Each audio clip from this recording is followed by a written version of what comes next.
महत्त्वाची बातमी. नंदुरबार शहरात 2 गटात तणाव निर्माण झालाय. माळीवाडा परिसरात तुफान दगडफेक होतीये. दगडफेकीत अनेक वाहनांना आग लावण्यात आली आहे. अनेक मोटरसायकली जळून खाक झाल्यात. तणावादरम्यान 2 पोलीस कर्मचारी गंभीर जखमी झाले. जखमी पोलीस कर्मचारी जिल्हा रुग्णालयात त्यांना दाखल करण्यात आलाय.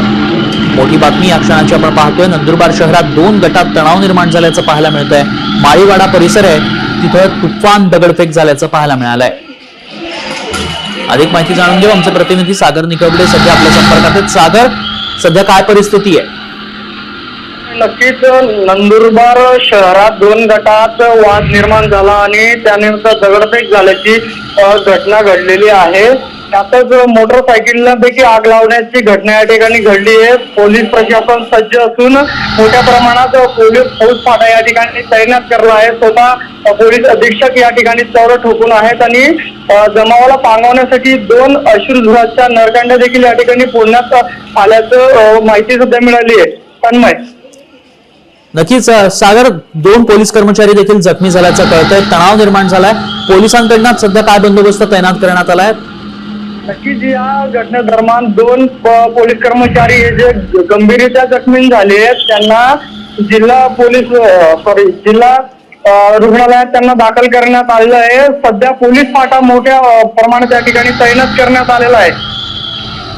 नेमकं कारण समजू शकलंय का या सगळ्या घटनेचं? त्यांना याचं कारण नेमकं अद्यापही अस्पष्ट आहे. मात्र पोलीस या सगळ्या घटनेचा सध्या तपास करताना आपल्याला पाहायला मिळत आहे. नक्कीच सागर, धन्यवाद आपण दिलेल्या सगळ्या सविस्तर माहितीसाठी.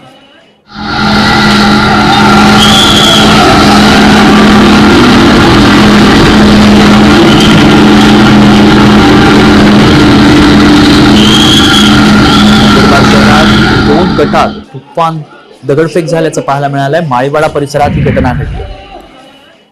वाहनांना आगी लावण्यात आल्यात, वाहनं जाळण्यात आली आहेत. माळीवाडा परिसरात दगडफेक झाली. नंदुरबार शहरात 2 गटात तणाव निर्माण झालाय. माळीवाडा परिसरात तुफान दगडफेक झाल्याची बातमी समोर येते.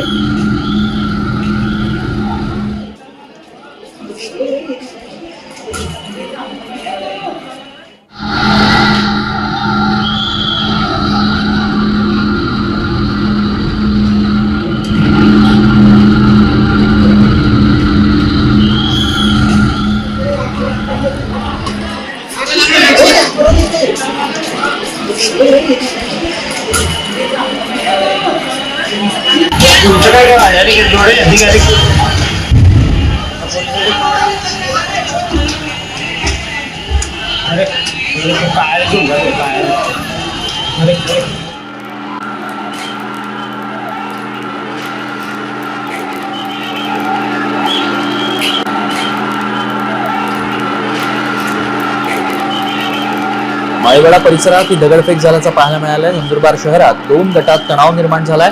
माळीवाडा परिसरात तुफान दगडफेक झाली. दगडफेकीमध्ये अनेक वाहनांना आगीही लावण्यात आल्या. अनेक मोटरसायकल आगीत जळून खाक झाल्या. तणावादरम्यान 2 पोलीस कर्मचारी जखमी झाले. जखमी पोलीस कर्मचारी जिल्हा रुग्णालयात त्यांना दाखल करण्यात आलाय.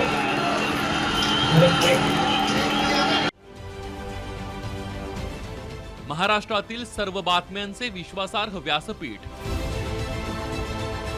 सकाळच्या सर्व सोशल मीडिया प्लॅटफॉर्मला लाईक, फॉलो आणि सबस्क्राईब करा. तसंच सर्व नोटिफिकेशनसाठी बेल आयकॉन प्रेस करायला विसरू नका.